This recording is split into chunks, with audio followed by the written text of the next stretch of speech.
So, how does a brilliant mind, someone raised with all the love in the world, end up becoming the architect of his own downfall?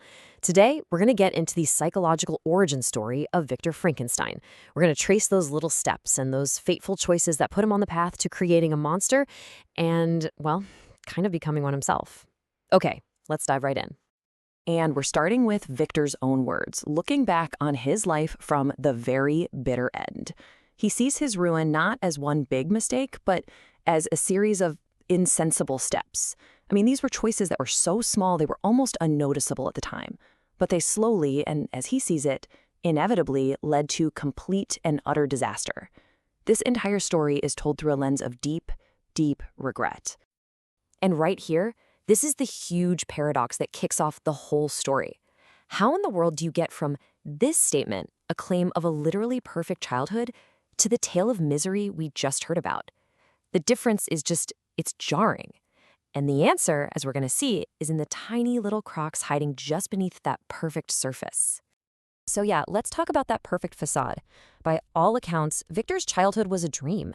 He was the adored son of doting parents, living a life of kindness and indulgence. There was no obvious trauma, no neglect, nothing you could point to and say, that's the problem.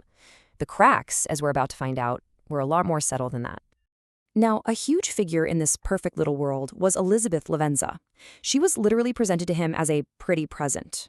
She became his best friend, his companion, but listen to how he talks about her as his, to protect, love, and cherish. See that language? It's not just about love. There's a real sense of ownership there, an early sign of his need for control that's going to have some really devastating consequences down the line. So this perfect world was really shaped by three people who were already on very different paths. You had the gentle Elizabeth, the adventurous and good-hearted Henry Clerval, and then you had Victor. His own intense personality was already setting him on a completely separate road. And what I think is so fascinating here is how clearly this lays out their differences. I mean, look at this. Elizabeth finds her joy in nature's beauty, and Clerval is all about heroic deeds and moral relations, but Victor, he's drawn to something completely different. His passion is for the secrets of heaven and earth, that hidden knowledge everybody else just walks past. Right from the start, his intense focus just sets him apart from everyone. And this just nails the point perfectly. Victor himself admits to having a violent temper and vehement passions. But here's the thing. Instead of blowing up in the usual kid ways, all that intensity turns inward. It becomes the fuel for this obsessive, all-consuming thirst for knowledge. This isn't just curiosity, folks. It's a burning need to unlock the world's deepest, darkest secrets. Every tragic story has that one turning point, right? That moment where a single choice sends our hero down a dark path they can never come back from. Well, for Victor, that moment didn't come with a bang. It came with the quiet turning of a page in a dusty, old, forgotten book. So check out how this chain reaction happens. Victor, who is just buzzing with this need to learn, finds an old book on alchemy. He shows it to his dad, and his dad, instead of talking to him about it, just dismisses it as sad trash. Now, for a kid like Victor, whose whole identity is wrapped up in being smart, that's not just a comment. It's a challenge. It basically kicks off this intellectual rebellion in him, and suddenly, that forbidden knowledge looks way more appealing than ever before. And this is the real tragedy right here, isn't it?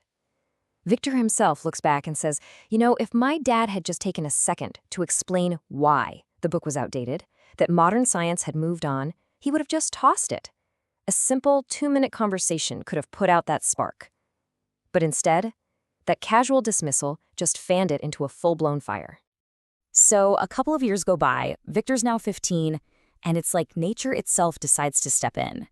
It delivers this powerful, absolutely terrifying spectacle that gives Victor one last chance to turn away from this dark obsession he's been nursing. I mean, just try to imagine the scene. You're in a house on the shore of a lake, deep in the Swiss Alps, and this just incredibly violent storm comes rolling in off the mountains.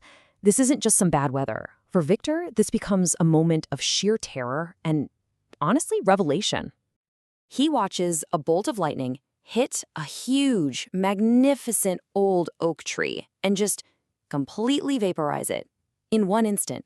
The raw, untamable power of electricity is just laid bare right in front of him. It's this vision of incredible creation, that stream of fire, and total, absolute destruction all at the same time. And this event introduces Victor to the very real, very new science of electricity and what was then called galvanism. Now, this wasn't the make-believe stuff of the old alchemists. This was a modern theory that was actually suggesting that electricity might be the spark of life itself. For Victor, that connection is immediate, and it is profound. So this creates this huge conflict in Victor's mind. On one side, you've got the ancient alchemists he's been obsessed with, all mystery and grand promises, but ultimately built on nothing. And on the other side, you've got this new, tangible science of electricity, built on what he calls secure foundations. For a little while, it actually seems like reason is going to win. He sees the power of modern science, and he gives up his old, shadowy pursuits. Looking back on it all, Victor frames this moment in the most dramatic way possible. He truly believes that his temporary switch to legitimate science was his guardian angel making one last desperate attempt to save him, to steer him away from the catastrophic storm that he could already see hanging in the stars. But the guardian angel failed. And in Victor's mind, this wasn't about him making a bad choice. Nope. For him, this was just confirmation that his destiny, his tragic, terrible destiny, was already written and there was nothing he could do about it. His little fling with the secure, logical world of modern science, well, it didn't last long.